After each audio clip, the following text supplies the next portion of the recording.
السلام علیکم ورحمۃ اللہ وبرکاتہ نحمدہ ونصلی علی رسولہ الکریم اما بعد فاعوذ باللہ من الشیطان الرجیم بسم اللہ الرحمن الرحیم رب اشرح لی صدری ویسر لی امری واحلل عقدۃ من لسانی یفقہوا قولی۔ سبق نمبر 216 آیت نمبر 1 سے 14، لیسن نمبر 216 آیت نمبر 1 to 14، سورۃ السجدہ۔ سورۃ السجدہ مکی سورت ہے اور مکی زندگی کے درمیانی دور میں نازل ہوئی۔ اس کی 30 آیات ہیں، 380 کلمات ہیں اور 1518 حروف ہیں۔ صحیح بخاری اور مسلم کی روایت ہے کہ نبی صلی اللہ علیہ وسلم جمعہ کے دن فجر کی نماز کی ایک رکعت میں الف لام میم السجدہ یعنی یہ سورت اور دوسری رکعت میں سورت الدہر پڑھا کرتے تھے۔ اسی طرح مسند احمد اور ترمذی کی روایت ہے اور یہ بھی صحیح حدیث ہے، آپ صلی اللہ علیہ وسلم رات کو اس وقت تک سویا نہیں کرتے تھے جب تک کہ سورت الملک اور سورت السجدہ نہ پڑھ لیں۔ اس میں ہم دیکھتے ہیں کہ اب تک آپ نے جتنی سورتیں پڑھی ہیں ان میں سب سے مختصر سورت ہے، یعنی صرف 30 آیات پر مشتمل ہے، لیکن جیسا کہ نام سے ظاہر ہے السجدہ، تو اس میں آیت سجدہ بھی ہے اور اوورآل اللہ پاک کے حضور جھکنے اور خشوع و خضوع سے کام لینے کا سبق بھی ہے۔ اس میں نبی صلی اللہ علیہ وسلم جمعہ کے روز اس کو صبح کے وقت یعنی آغاز دن کی نماز میں پہلی رکعت میں پڑھا کرتے تھے۔ جمعہ کے دن مسلمانوں کے نزدیک کیا ہے؟ خاص دن ہے، یعنی ہفتے بھر کے دنوں میں سے جمعہ کا دن ایک خاص دن ہے اور اس میں خصوصی عبادت بھی ہوتی ہے، تعلیم بھی ہوتی ہے، تو اس دن کا آغاز آپ اس سورت سے کرتے تھے۔ تو اس سے آپ اندازہ لگا سکتے ہیں کہ اس سورت کی کیا اہمیت ہے اور اس میں کیا سبق یاد کرایا جا رہا ہے۔ الف لام میم حروف مقطعات ہیں۔ تنزیل الکتابی نازل کی گئی ہے کتاب، لا ریب فیہ جس میں کوئی شک ہی نہیں، یعنی کتاب میں، من رب العالمین رب العالمین کی طرف سے ہے، یعنی یہ کتاب اللہ رب العالمین کی طرف سے ہے، اس بات میں کوئی شک نہیں، یعنی کسی انسان کی نہیں، کسی اور مخلوق کی نہیں، بلکہ اللہ کی کتاب ہے۔ اس کے باوجود ام یقولون یا وہ کہتے ہیں افتراہ کہ اس نے اس کو گھڑ لیا ہے، یعنی کتاب اللہ کی طرف سے ہے لیکن پھر بھی نہ ماننے والے کیا کہتے ہیں کہ محمد صلی اللہ علیہ وسلم نے اس کو خود لکھا ہے۔ بل هو الحق بلکہ وہ حق ہے، یعنی ثابت ہے، من ربک تیرے رب کی طرف سے ہے، یعنی محمد صلی اللہ علیہ وسلم کی طرف سے نہیں ہے بلکہ اللہ کی طرف سے ہے۔ کس لیے آئی ہے یہ کتاب؟ لتنذر قوما تاکہ تم خبردار کرو ایک قوم کو، ما اتاہم من نذیر نہیں آیا ان کے پاس کوئی ڈرانے والا، من قبل کا آپ سے پہلے، یعنی محمد صلی اللہ علیہ وسلم سے پہلے قریب کے دور میں، کیونکہ اس سے پہلے کہا جاتا ہے کہ شعیب علیہ السلام اور اس سے پہلے اسماعیل علیہ السلام، ابراہیم علیہ السلام اور اس سے پہلے حضرت صالح اور حضرت ہود علیہ السلام اسی علاقے میں آ چکے تھے، لیکن قریب کے زمانے میں عربوں کی طرف اور خاص طور پر قوم قریش کی طرف کوئی پیغمبر نہیں آیا تھا، تو اس لیے سب سے پہلے انہی کو خبردار کیا جا رہا ہے۔ اس کا یہ مطلب نہیں کہ صرف اسی قوم کے لیے قرآن آیا ہے۔ لِتُنذِرَ قَوْمًا مَا أَتَاهُم مِّن نَذِيرٍ مِّن قَبْلِكَ لَعَلَّهُمْ يَهْتَدُونَ، اور کس لیے آئی ہے کتاب؟ تاکہ لوگ ہدایت پائیں، یعنی کتاب کے بھیجے جانے کا مقصد لوگوں کی رہنمائی کرنا ہے تاکہ لوگ اس رہنمائی کے مطابق زندگی بسر کر سکیں، کہیں ایسا نہ کہیں کہ ہمیں تو کوئی راہ دکھانے والا آیا ہی نہ تھا۔ تو بہرحال اس سورت کا آغاز بھی حروف مقطعات سے ہے، اور جیسا کہ ایک عمومی انداز ہے حروف مقطعات کے بعد کتاب کی بات ہونے کا، تو یہاں بھی قرآن مجید کی بات کی گئی اور اس کے اللہ کی طرف سے ہونے کے بارے میں تاکیدی بات کی گئی، اور اس بات کی تردید کی گئی کہ اسے کسی انسان نے لکھا ہے یا پیغمبر نے لکھا ہے، جیسا کہ عربوں کا خیال تھا۔ سورۃ الفرقان کی آیت نمبر 5 میں آتا ہے وَقَالُوا أَسَاطِيرُ الْأَوَّلِينَ اكْتَتَبَهَا فَهِيَ تُمْلَى عَلَيْهِ بُكْرَةً وَأَصِيلًا، کہ آپ نے کسی سے لکھوایا ہے اور آپ کے اوپر صبح و شام پڑھی جاتی ہیں اس کی آیات۔ تو اس بات کی بالکل تردید کر دی گئی کہ یہ کسی اور کی طرف سے نہیں بلکہ اللہ کی طرف سے ہے۔ اور پھر اس کتاب کے بھیجے جانے کا مقصد بھی بیان کر دیا گیا، لِتُنذِرَ قَوْمًا مَا أَتَاهُم مِّن نَذِيرٍ، اور انذار جو ہے ایسی خبر پہنچانے کو کہتے ہیں جس میں خوف دلانا مقصود ہو۔ کس چیز کا خوف؟ آخرت کا، انجام کا۔ آپ کو جب آخرت کا خیال آتا ہے تو کیا چیز ذہن میں آتی؟ کیا چیز ذہن پہ چھائی ہوئی ہوتی؟ آگ۔ اور ڈر کس چیز کا ہوتا ہے؟ حساب کتاب کا، یا یہ کہ ہمارا کیا بنے گا، کیا ہوگا ہمارے ساتھ، معلوم نہیں کہاں ہوں گے، نتیجہ کیا نکلے گا، جو کچھ کر رہے ہیں ان کوششوں کو کس خانے میں رکھا جائے گا، کیا یہ قبول ہوں گی یا نہیں ہوں گی۔ اللہ الذی خلق السماوات والارض، اللہ وہ ذات ہے جس نے آسمانوں اور زمین کو پیدا کیا ہے، وما بینہما، اور جو ان دونوں کے درمیان ہے، کن کے؟ آسمان اور زمین کے، فی ستۃ ایام، 6 دنوں میں، ثم استوى علی العرش، پھر اس نے قرار پکڑا عرش پر، مستوی ہوا، متوجہ ہوا عرش پر۔ اور اس پر پیچھے بات گزر چکی ہے کہ استوا معلوم ہے لیکن کیفیت مجہول ہے، اور اس کے بارے میں سوال بدعت ہے، یعنی اللہ تعالی کس طرح مستوی ہوئے عرش پر، کیسے ہوا، کیا ہوا، یہ باتیں ہمیں نہیں معلوم، صرف اس پر ایمان رکھتے ہیں کہ اللہ تعالیٰ نے فرمایا ہے تو ہم اس کو مانتے ہیں۔ مَا لَكُم مِّن دُونِهِ، نہیں تمہارے لیے اس کے سوا، یعنی اللہ کے سوا، مِن وَلِيٍّ، کوئی دوست، کوئی قریبی، مددگار، ولا شفیع، اور نہ کوئی سفارشی۔ افلا تتذکرون، کیا پھر تم نصیحت نہیں پکڑتے ہو، تمہیں سمجھ نہیں آتی؟ یہاں اللہ سبحانہ وتعالیٰ کا تعارف کروایا جا رہا ہے کہ اللہ تعالیٰ کو معمولی ہستی نہیں، وہ آسمان و زمین کا خالق ہے، اور اس نے اپنے ایک خاص طریقے پر آسمان و زمین کی تخلیق کی، اور پھر وہ عرش پر ہے۔ اس کو چھوڑ کر، اس کے سوا تمہارا نہ کوئی دوست ہے اور نہ کوئی سفارشی، یعنی اگر وہ اپنی مدد سے ہاتھ کھینچ لے تو کوئی اور تمہارے کام نہیں آ سکتا۔ کیا پھر بھی تم نصیحت حاصل نہیں کرو گے؟ کیا اس بات میں تمہارے لیے کوئی سبق نہیں؟ یہاں سوال کیا جا رہا ہے، افلا تتذکرون، کیا تم ہوش میں نہیں آؤ گے، سمجھو گے نہیں اس بات کو؟ کیا سمجھا؟ کیا سمجھا؟ آپ نے کیا سمجھا؟ اس بات کا یقین رکھنا کہ اللہ ہی سب سے بڑی طاقت ہے، اور اگر وہ مدد نہ کرے تو کوئی دوسرا ہماری مدد نہیں کر سکتا۔ تو یہاں پر اللہ کے سوا دوسرے سہاروں سے انسان کو کاٹا جا رہا ہے۔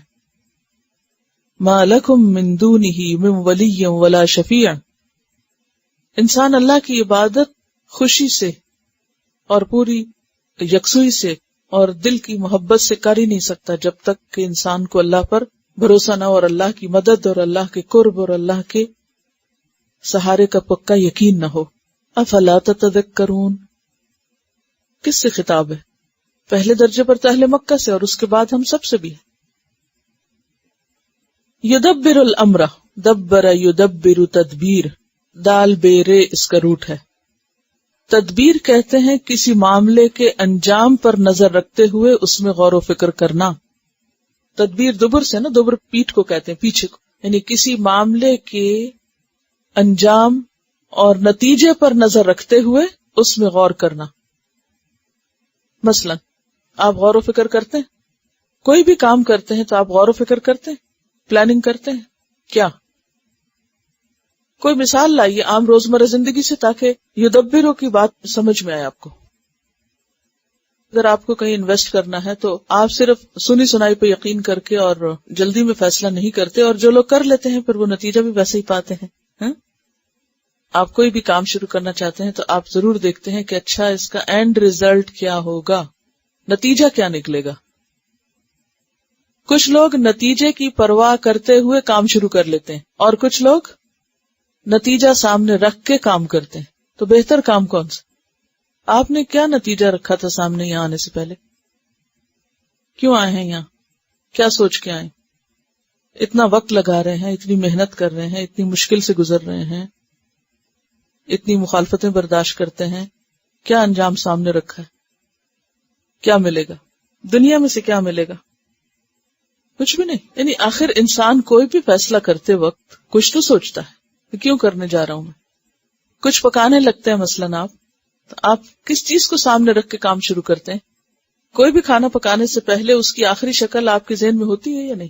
مثلا آپ کیک بیک کرنے لگے ہیں تو بنا بنا کیک کا آپ کے مائنڈ میں ہوتا ہے نا کہ اس شکل کا نکلے گا، کیونکہ انسانی کوششیں کامل نہیں ہو سکتی، ان میں کمی بیشی رہ جاتی، اور جس چیز کا پتہ نہ ہو کہ اس کا نتیجہ کیا نکلے گا تو اس کام کے اندر وہ لطف نہیں ہوتا۔ تو نتیجے کو سامنے رکھ کر جو کام شروع کیا جائے اور اینڈ تک اس کو دیکھا جائے، اس کا نام ہوتا ہے تدبیر کرنا۔ اور یہاں اللہ سبحانہ وتعالیٰ کی صفت بتائی جا رہی ہے کہ وہ معاملات کی تدبیر کرتا ہے۔ اللہ نے دنیا ایسے نہیں بنا دی، بے نتیجہ نہیں بنائی، انجام کو سامنے رکھ کے بنائی ہے، اور ہم اس دنیا میں آ کر اپنا کوئی مقصد سمجھتے ہی نہیں، اور اگر ہم کوئی بھی کام کر رہے ہیں اور اس کا کوئی انجام ہمارے سامنے نہیں، اور بغیر کسی مقصد کے بس ایسے ہی ہم کود پڑتے ہیں کسی چیز میں، تو یہ کوئی سمجھداری کی بات نہیں۔ اچھا کام کریں یا برا کریں، دونوں کا نتیجہ سامنے رکھ لیں۔ اچھا، بعض لوگ کیا کرتے ہیں، کسی بھی کام کا فوری، وقتی اور دنیاوی نتیجہ سامنے رکھ لیتے ہیں اور بڑے نتیجے کو بھول جاتے ہیں۔ یاد رکھیے، دنیا میں ہم جو کچھ بھی کر رہے ہیں اس کا ایک تو وقتی نتیجہ ہمارے سامنے آتا ہے، اور ایک کہاں آئے گا؟ آخرت میں، یا نہیں؟ ایک نتیجہ آخرت میں سامنے آئے گا۔ ہم میں سے کتنے لوگ ہیں جو اس واقعی آخری نتیجے کو سامنے رکھ کے کام کرتے ہیں؟ ہماری اکثریت صرف دنیاوی نتیجے کو سامنے رکھ کے کام کرتی، اسی لیے ہم یہ نہیں سوچتے کہ کسی کام سے اللہ راضی ہے یا نہیں۔ ہم یہ دیکھتے ہیں کہ کس کام میں ہمارے نفس کو کوئی خوشی حاصل ہے یا نہیں، ہماری ڈیزائرز یا ہماری خواہشات کی تکمیل کس چیز میں ہوتی ہے، اور ہمیں ابھی کیا ملے گا، فوری کیا ملے گا، دنیا میں کیا ملے گا، اور ہم سوچے سمجھے بغیر اس میں کود پڑتے ہیں۔ تو کسی بھی چیز کا محض دنیاوی نتیجہ سامنے رکھ کے کام کرنا، یہ کوئی احسن تدبیر نہیں۔ اللہ تعالیٰ نے جب آسمان و زمین بنائے تو صرف وقتی نتیجے سامنے رکھ کے نہیں بنائے، وہ ایک بڑا نتیجہ سامنے رکھا۔ یدبر الامر، تدبیر کرتا ہے معاملات کی، الامر کی، اور الامر سے مراد یہاں دنیاوی معاملات ہیں، دنیا کے معاملات۔ من السماء الی الارض، آسمان سے لے کر زمین تک، ہر چیز دوسرے سے جڑی ہوئی، وہاں سے شروع ہو کر نیچے تک۔ تو اس سے کیا پتا چلتا ہے کہ اس کی تدبیر جزوی بھی نہیں، صرف ایک رخ نہیں دیکھ کے یا صرف وقتی طور پر نہیں، بلکہ اوپر سے نیچے تک مکمل تدبیر ہے۔ مثلاً آسمان سے زمین کا فاصلہ کتنا ہونا چاہیے، سورج سے زمین کا فاصلہ کتنا ہونا چاہیے، زمین کا کون سا حصہ کتنی دیر کس اینگل پر سورج کے سامنے ہونا چاہیے، رات کتنی ہونی چاہیے، دن کتنا ہونا چاہیے، سردی کتنی ہونی چاہیے، گرمی کتنی ہونی چاہیے، برف کتنی پڑنی چاہیے، پانی کتنا اترنا چاہیے۔ یہ سب کیا ہے؟ کس کے ہاتھ میں؟ ہوائیں کہاں چلنی چاہیے، کتنی مقدار میں اور کس رفتار سے چلنی چاہیے، یہ کون پلاننگ کرتا ہے؟ اللہ پلاننگ کرتا ہے، اور اسی کی پلاننگ کے مطابق یہ سب کچھ ہو رہا ہے۔ یدبر الامر من السماء الی الارض، اب شروع ہو آپ بھی آسمان سے اور آئیں زمین تک، کتنی چیزیں ہیں، کتنے مرحلے ہیں، کیا کچھ ہے، کتنی لیئرز ہیں، فضا میں، ہوا میں کیا کچھ ہے، زمین پر کیا ہے، اس کے اندر کیا ہے، اندر کی لیئرز میں کیا ہے، چیزوں کے اندر موومنٹ کیسے ہو رہی ہے، کس کو کتنی رفتار سے دوڑنا ہے، سورج کو کس رفتار سے چلنا ہے، چاند کو کس سے، زمین کو کس سے، سارے ستاروں سیاروں کو کس رفتار سے چلنا ہے، یہ کس نے مقرر کیا، کس نے متعین کیا؟ یہ کون کرنے والا تھا؟ اللہ. یدبر الامر من السماء الی الارض.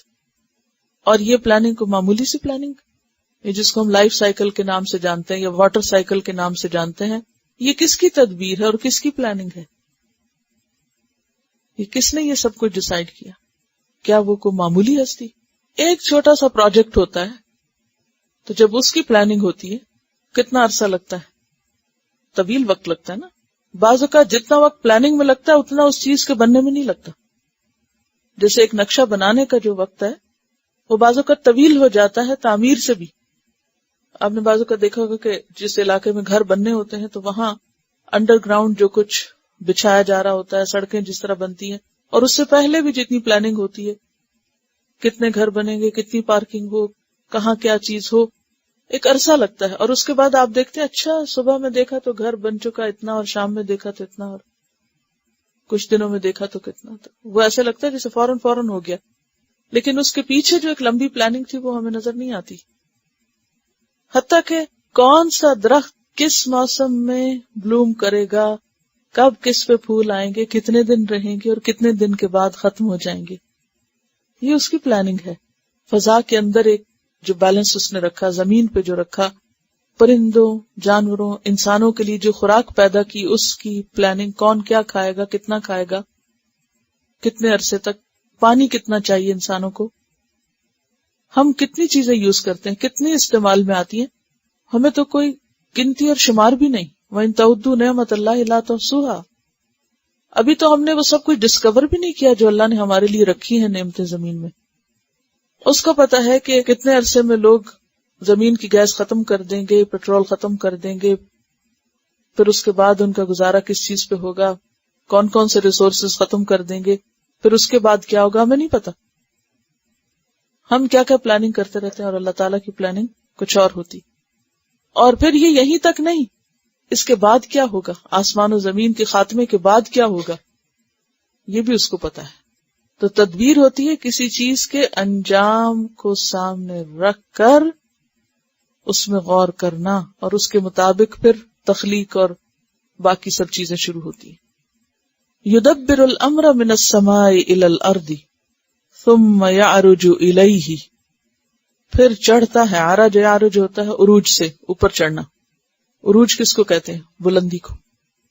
چڑھتا ہے یا چڑھے گا بھی مانا ہوتا ہے. ثم یعرج الیہ، پھر چڑھتا ہے یا چڑھے گا اس کی طرف. فی یوم، ایک دن میں، اور دن سے مراد یہاں وقت ہے. کان مقدارہ، ہے اس کا اندازہ، الف سنۃ، 1000 سال کا. مما تعدون، اس میں سے جو تم گنتی کرتے ہو. تمہاری گنتی کے جو 1000 سال ہوتے ہیں، ایک ملینیم جو ہوتا ہے، اتنے وقت میں اس کی طرف چڑھتے ہیں. کیا معاملات یا ان چیزوں کی رپورٹ؟ کون لے کے جاتا ہے وہ رپورٹ؟ فرشتے.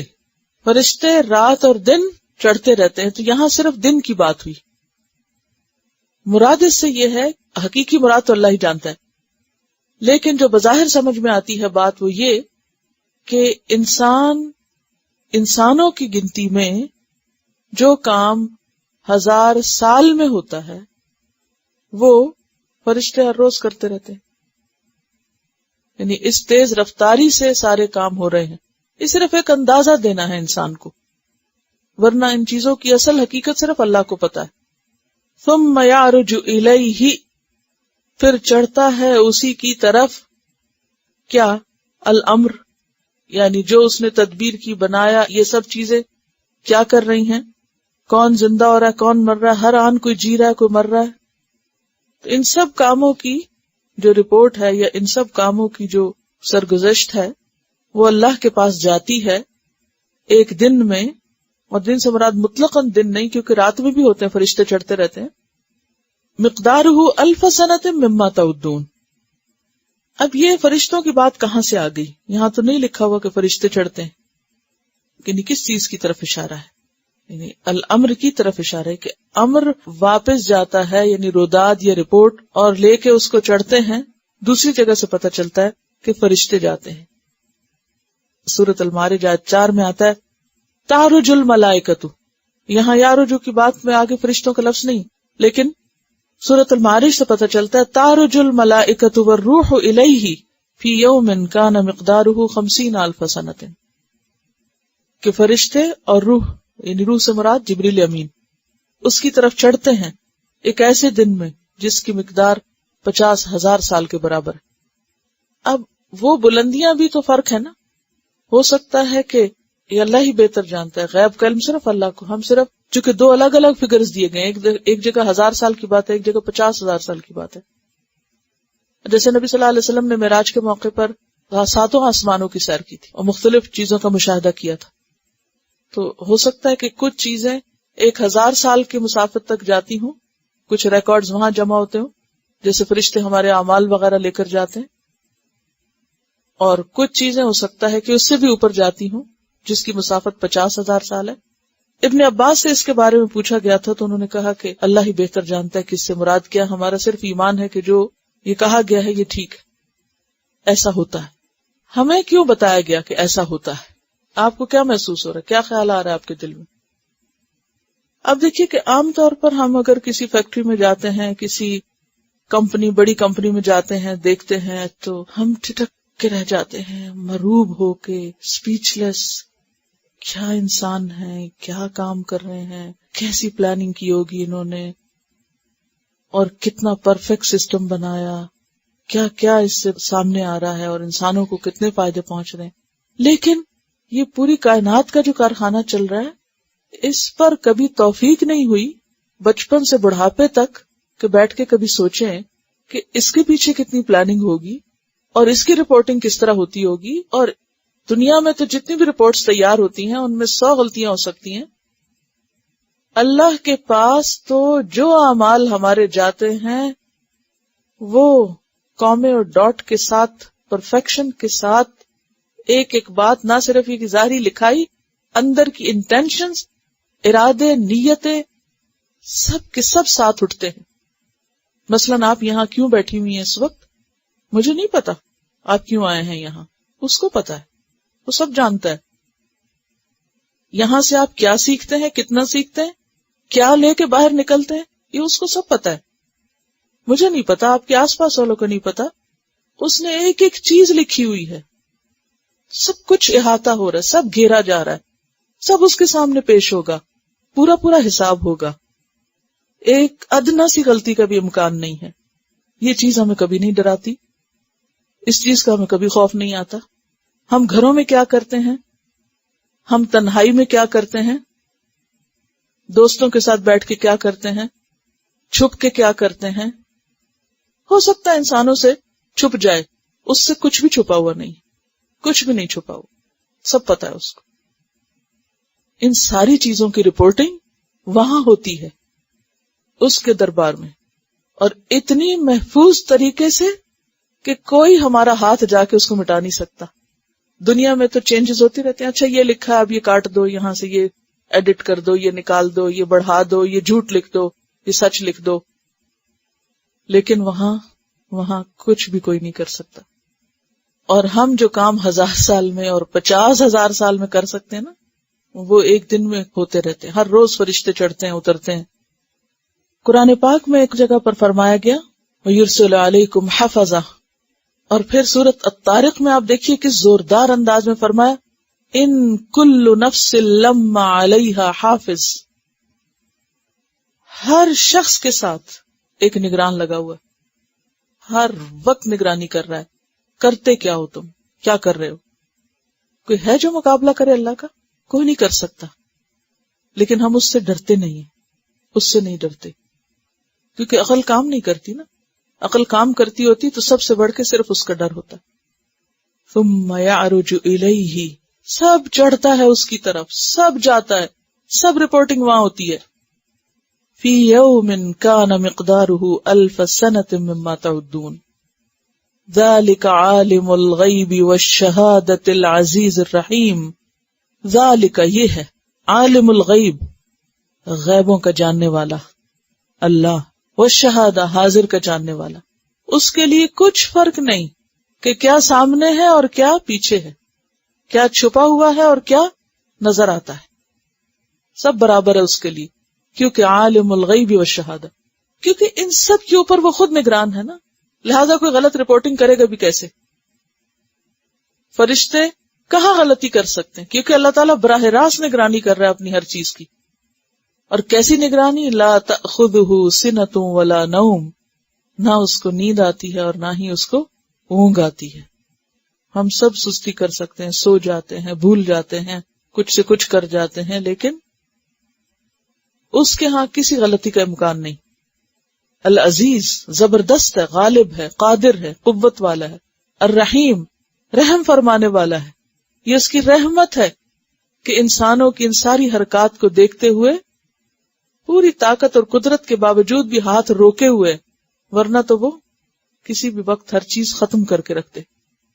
یدبر الامر من السماء الى الارض ثم يعرج الیہ فی یوم کان مقدارہ الف سنۃ مما تعدون ذلک عالم الغیب والشہادۃ العزیز الرحیم الذی احسن کل شیء، الذی وہ ذات، احسن اس نے اچھا بنایا، خوبصورت بنایا، کل شیء ہر چیز کو، ہر چیز کو، یعنی جو بھی چیز اس نے تخلیق کی، بنائی، وہ کیسی بھی ہے، وہ بہترین ہے، خوبصورت، خواہ وہ مچھر ہو یا پھر عقاب ہو. اب دیکھیے مچھر بھی اڑتا نا، اور شاہین بھی اڑتا ہے، ایک اتنا ٹائنی سا ہے اور ایک کی اڑان کچھ اور ہے. دونوں کو اس نے اڑنے کی طاقت دی. چیونٹی ہو یا ہاتھی، چیونٹی کی بھی ٹانگیں بنائی اور ہاتھی کی بھی بنائی. کس کا کیا سائز ہو، کتنی مقدار ہو، کیا انداز ہو چلنے کا، کام کرنے کا، یہ سب اس کا ڈیسیژن، اس کی پلاننگ. یہ ہے یدبر الامر کی تفصیل.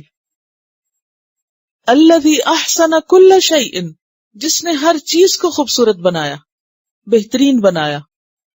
وبدأ خلق الانسان من طین، اور اس نے شروع کی یا ابتدا کی انسان کی تخلیق کی، یعنی آدم مراد ہے یہاں، من طین مٹی سے، گارے سے. انسان کی تخلیق کا آغاز، ابتدا مٹی سے ہوئی. ثم جعل نسلہ، پھر بنائی اس کی نسل، یعنی اولاد. نسل کا لفظی معنی ہوتا ہے جدا ہونا، الگ ہونا. تو ہر جنریشن پہلی جنریشن سے کیا ہو جاتی ہے؟ جدا. کیسے؟ ریپلیس کر لیتی ہے ایک جنریشن دوسرے کو، الگ ہو جاتی ہے، پہلی جنریشن ختم ہو جاتی ہے. آپ اب دیکھیں اگر آپ کے دادا یا نانا کی جو جنریشن ہے اس میں سے اکا دکا لوگ بچے ہوں گے، اس کے بعد اپنے پیرنٹس کی جنریشن کو دیکھیں، اس میں بھی کافی کمی واقع ہو چکی ہے.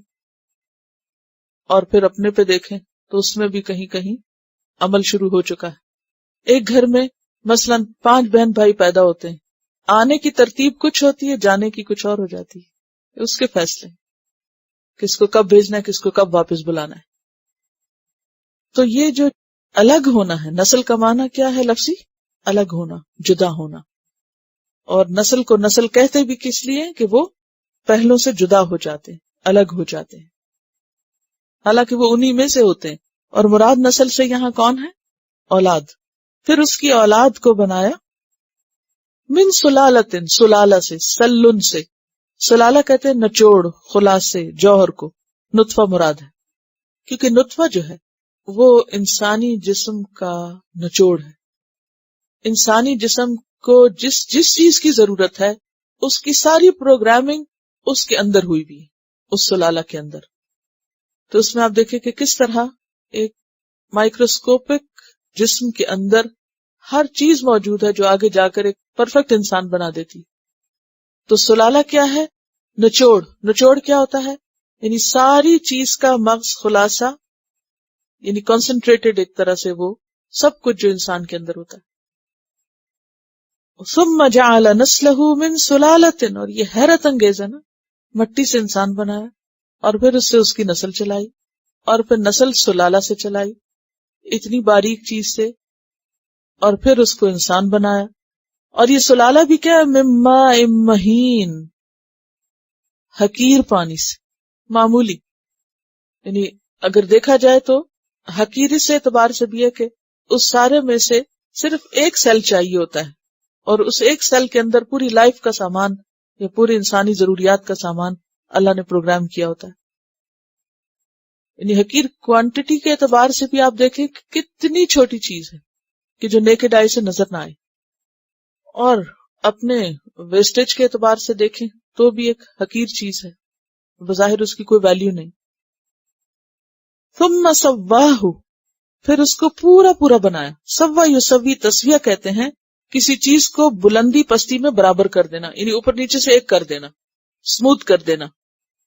اب مثلاً انسان کے جسم میں کتنی ہڈیاں اونچ نیچ ہے، لیکن سکن اور فلیش کے ذریعے کیا کیا؟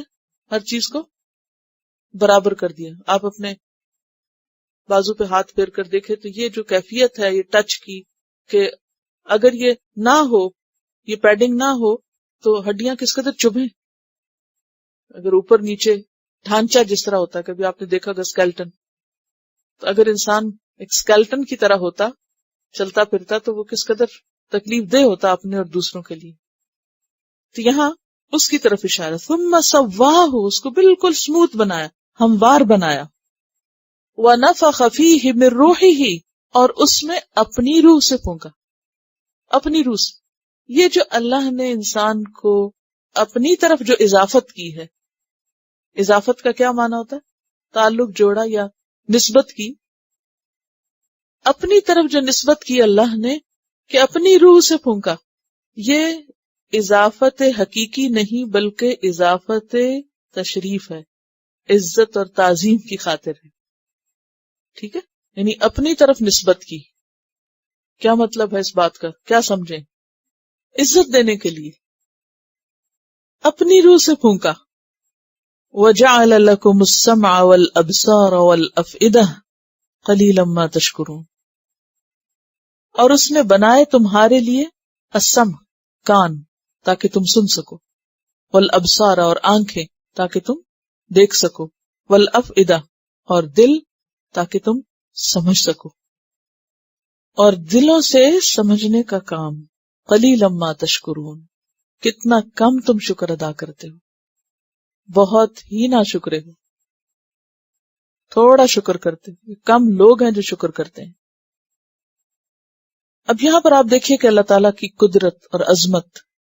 انسان ذرا رک کر سوچے تو صحیح، کیا کہ انسان کیا چیز ہے؟ مٹی سے بنایا گیا، اور پھر اس کے اندر اللہ نے روح پھونکی، اور اس روح کے پھونکتے ہی انسان کے اندر ایسی قابلیت پیدا ہوئی جو محض مٹی کے اندر نہیں، کہ وہ دیکھ بھی سکتا ہے، وہ سن بھی سکتا ہے، وہ بول بھی سکتا ہے، وہ سوچ بھی سکتا ہے. It's amazing. کوئی انسان ایسا نہیں کر سکتا، اور نہ ہی اس کا کوئی آلٹرنیٹ نکال سکا ہے. حالانکہ جن مادوں سے انسان بنا ہے وہ سارے کے سارے زمین پر موجود ہیں. وَجَعَلَ لَكُمُ السَّمْعَ وَالْأَبْصَارَ وَالْأَفْئِدَةَ، اگرچہ کان، آنکھ، دل کسی مقصد کے لیے بنائے، لیکن اصل بات کیا ہے کہ ان نعمتوں کا انسان کو شکر ادا کرنا چاہیے. تاکہ تم سنو، کان بنائے تاکہ تم سنو اور شکر ادا کرو، آنکھیں بنائی تاکہ تم دیکھو اور شکر ادا کرو، اور دل بنائے تاکہ تم سمجھو اور شکر ادا کرو. تو شکر ادا کرنے میں یہ تین آرگنز بہت کام آتے ہیں اگر ان کو صحیح طور پر استعمال کیا جائے. پھر فرمایا وقالوا، اور انہوں نے کہا، اہل مکہ کی طرف اشارہ ہے، اَإِذَا ضَلَلْنَا فِي الْأَرْضِ، کیا جب ہم گم ہو جائیں گے زمین میں. دللنا، ضاد لام لام، دلہ کہتے ہیں گم ہونے کو. جب کوئی تھوڑی چیز زیادہ مقدار میں مل جائے، یہاں تک کہ اس کا اثر یا نام و نشان باقی نہ رہے، تو اس کو دلال کہتے ہیں. سمجھے؟ تھوڑی چیز زیادہ میں مل جائے تو کیا ہوتا ہے؟ جیسے نمک آٹے میں مل جائے تو کیا ہوا؟ اس میں گم ہو گیا. دودھ پانی میں مل جائے تو کیا ہو گیا؟ اس میں گم ہو گیا. مرنے کے بعد انسان کو جب قبر میں ڈال دیا جاتا ہے تو وہ مٹی ہو جاتا ہے نا، تو وہ کیا ہو گیا؟ گم گیا. یہ اس کی طرف اشارہ ہے. اذا ضللنا فی الارض، کہ جب ہم زمین میں گم ہو جائیں گے، مٹی کے ساتھ مٹی ہو جائیں گے اور کوئی ہمیں ڈھونڈ ہی نہیں سکے گا، نکال ہی نہیں سکے گا. اِنَّا لَفِي خَلْقٍ جَدِيدٍ، کیا بے شک ہم ایک نئی پیدائش میں اٹھائے جائیں گے. یہ ابی ابن خلف نے کہا تھا.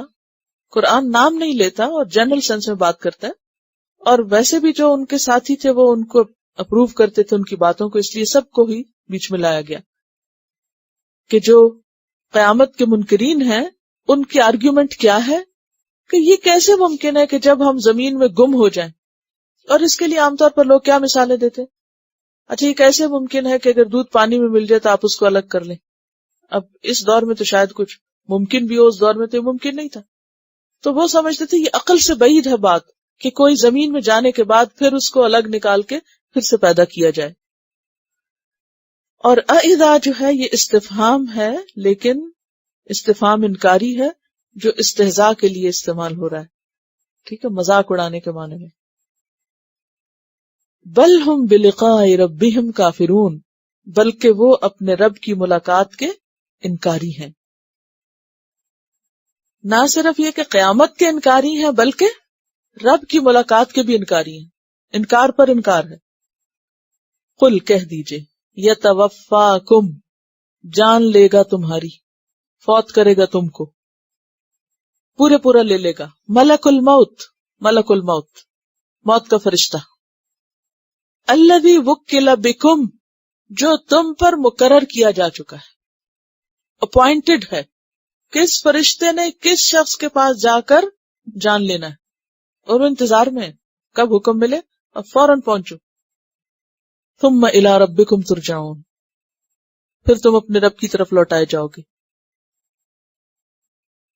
یعنی جس طرح اس نے تمہیں پیدا کیا اسی طرح وہ تم کو موت دے گا، اور اسی طرح پھر وہ دوبارہ پیدا کر لے گا. تم مٹی سے بنے نہیں تھے کہ دوبارہ مٹی ہو گئے تو تم کیسے پیدا ہوگے؟ اس کے لیے سب ممکن ہے. اور آیت نمبر 11 سے کیا پتہ چلتا ہے کہ انسان کی موت کے لیے فرشتہ مقرر ہے. اب دیکھیے فرشتے بہت سے کاموں کے لیے مقرر ہیں آپ پر، ایک نہیں کئی فرشتے آگے پیچھے لگے ہوئے ہیں آپ کے. ہم سمجھتے ہیں ہم اکیلے ہیں، ہم آزاد ہیں، ہم جو چاہیں کریں. نہیں. مثلاً ایک صحیح حدیث میں آتا ہے کہ جب انسان رات کے وقت آیت الکرسی پڑھ لیتا ہے سوتے وقت، تو صبح تک اللہ تعالیٰ اس کے لیے ایک فرشتہ مقرر کر دیتے ہیں جو اس کی حفاظت کرتا ہے اور شیطان کو اس کے پاس نہیں پٹکنے دیتا. کیونکہ شیطان تو انسان کو خواب میں بھی ڈراتا ہے اور ہر جگہ گمراہ کرنے کی کوشش کرتا ہے. اب ایک فرشتہ وہ رات کو سوتے، آپ سو رہے ہیں، وہ کھڑا ہے آپ کے پاس. اس لیے ڈرا نہ کریں آیت الکرسی پڑھنے کے بعد. آپ اکیلے نہیں ہوتے اگر اکیلے بھی ہوں کبھی. اسی طرح وہ کرامن کاتبین دائیں بائیں ہیں. پھر اسی طرح موت کا فرشتہ مقرر ہے، آنکھ کی حفاظت کے لیے مقرر ہے. تو یہ اللہ کا ایسا نظام ہے، وہ تدبیر کی بات ہے نا، اس نے ہر چیز کی پلاننگ کر رکھی. تو اس نے مرنے تک کی کر رکھی کہ کس وقت کون کہاں مرے گا. پیچھے ہم نے پڑھا نا، وما تدری نفس بأی ارض تموت، کسی کو نہیں معلوم کہ کون کس جگہ فوت ہوگا اور کون فرشتہ اس کے پاس آئے گا. سورۃ الانعام 61 میں آتا ہے حتی اذا جاء احدکم الموت توفته رسلنا وهم لا يفرطون، جب موت کا وقت آتا ہے ہمارے بھیجے ہوئے پہنچتے ہیں، کچھ کمی نہیں کرتے. سورۃ الزمر 42 میں آتا ہے اللہ یتوفی الانفس حین موتها والتی لم تمت فی منامها. سورۃ الملک آیت 2 میں آتا ہے الذی خلق الموت والحیات، وہی ہے جس نے زندگی اور موت کو بنایا. جس نے زندہ کیا وہ موت بھی دے سکتا ہے، اور جو موت دے سکتا ہے وہ زندگی بھی دے سکتا ہے. یحیی و یمیت. وَلَوْ تَرَى إِذِ الْمُجْرِمُونَ نَاكِسُو رُؤُوسِهِمْ، وَلَوْ تَرَى، کاش تم دیکھ سکو، اذ المجرمون، جب مجرم لوگ، مجرمون کس کی جمع؟ مجرم کی. ناکسو، سر جھکائے ہوئے ہوں گے. ناکسا کا معنی ہوتا ہے الٹنا. ومن نعمرہ ننکسہ فی الخلق، تو نون کاف سین ناکسا. اور رؤوس کے لیے سر سر جھکانا، سر ڈالے ہوئے ہونا. عند ربہم، اپنے رب کے پاس. کس وقت انسان کا سر جھک جاتا ہے یا گر جاتا ہے؟ جب وہ شرمندہ ہوتا ہے. قیامت کے دن مجرموں کے سر جھک جائیں گے اور کیا بولیں گے شرمندگی کے ساتھ، جھکے ہوئے سر کے ساتھ؟ ربنا، اے ہمارے رب، ابصرنا وسمعنا، ہم نے دیکھ لیا اور ہم نے سن لیا. ابھی نہیں دیکھ رہے اور سن رہے دنیا میں. وہاں کیا کہیں گے؟ اب ہمیں نظر آ گیا سب کچھ اور اب ہم دیکھ رہے ہیں. فرجعنا، پس تو ہمیں واپس بھیج، یعنی دنیا کی طرف. نعمل صالحا، ہم اچھے کام کریں. انا موقنون، بے شک ہم یقین کرنے والے ہیں. اب ہمیں یقین آ گیا ہے کس بات کا؟ کہ آخرت بہت سخت ہے. ھذا یوم عسر، اور جواب دہی ہے اور حساب کتاب ہے اور جنت جہنم ہے. سورۃ مریم میں بھی آتا ہے نا 38 میں، اسمع بہم وابصر یوم یاتوننا، جس دن ہمارے پاس آئیں گے خوب سنتے دیکھتے ہوں گے. تو کہیں گے کہ اللہ ہم سب دیکھ چکے، ہمیں یقین آ گیا. انا موقنون، اب واپس بھیج تاکہ ہم اچھے کام کر کے آئیں. پہلے ہمیں یقین نہیں تھا، اب ہم نے دیکھ لیا، اب آ گیا. لیکن بات یہ ہے کہ اس وقت کا دیکھنا اور سننا اور سمجھنا کچھ فائدہ نہیں دے گا. اسی لیے لوگ کہیں گے وَقَالُوا لَوْ كُنَّا نَسْمَعُ أَوْ نَعْقِلُ مَا كُنَّا فِي أَصْحَابِ السَّعِيرِ.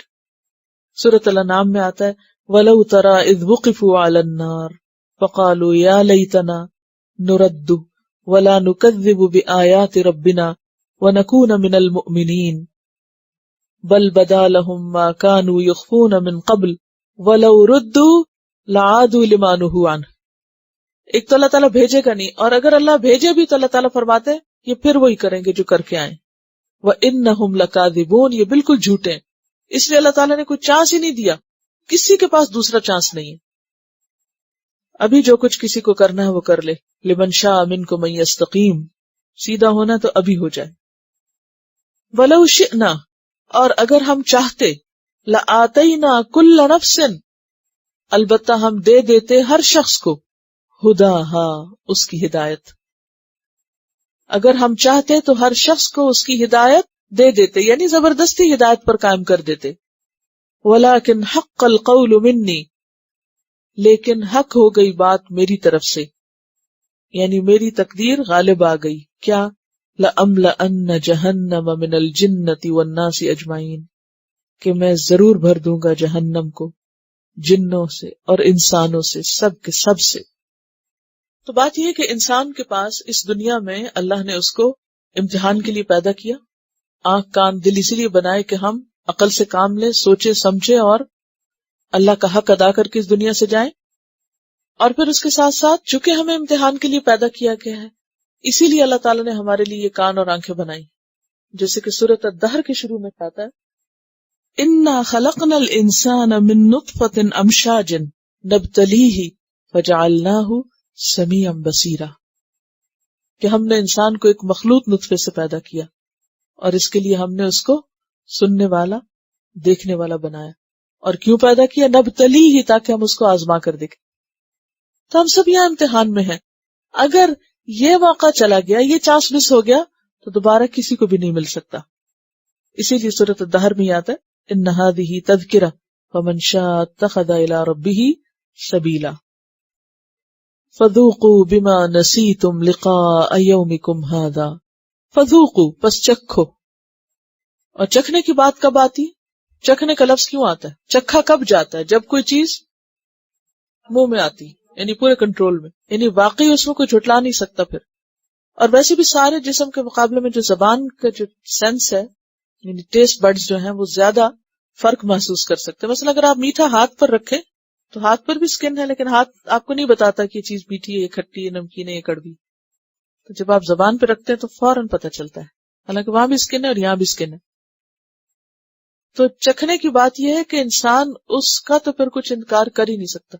یعنی احساسات یا محسوسات کا ہائیسٹ لیول ہے زبان کے اوپر. تو اس لیے چکھنے کی بات ہے. ذوقوا، چکھو، یعنی عذاب کا مزہ چکھو. بما نسیتم لقاء یومکم ھذا، کیونکہ تم نے اس دن کی ملاقات کو بھلا دیا تھا. اچھا، اس دن کی ملاقات کو بھلا دیا، کیا اس لیے عذاب آیا؟ جی ہاں، اسی لیے۔ وہی تدبیر والی بات اور سبق کی ابتدا اور آغاز کو یاد رکھیے کہ انجام کو سامنے رکھ کے کام کرنا۔ تو جو شخص اس زندگی کو ایسے ہی گزار رہا ہے بے سوچے سمجھے، بغیر اپنے انجام کو سامنے رکھے، تو وہ خود کو دھوکے میں رکھے ہوئے۔ تھوڑی دیر کے لیے سوچئے کہ جہنم میں جانے والوں کو کیا کہا جا رہا ہے، فَذُوقُوا بِمَا نَسِيتُمْ لِقَاءَ يَوْمِكُمْ هَذَا۔ اس دن کی ملاقات کو بھول کر جو تم نے غلط کام کیے، اس کی سزا کے نتیجے کو آج تم پہنچے۔ ہم سب بھی اپنے بارے میں سوچیں کہ ہمیں اس دن کی ملاقات کتنی یاد رہتی، کتنی دفعہ دن میں خیال آتا ہے اس ملاقات کا کہ مجھے اپنے رب کے سامنے جا کر کھڑے ہونا ہے۔ اس دن لوگوں کی شامت کس وجہ سے آئے گی کہ انہوں نے دنیا کی زندگی اس سوچ کے بغیر گزاری کہ انہیں واپس جانا ہے۔ بے کیا ہے یا سبب کا ہے، فذوقوا بما، چکھو بوجہ اس کے کہ تم نے اس دن کی ملاقات کو بھلا دیا تھا، تم آخرت کو بھول کے دنیا کی زندگی بسر کر رہے تھے۔ انا نسیناکم، ہم نے بھی تم کو بھلا دیا۔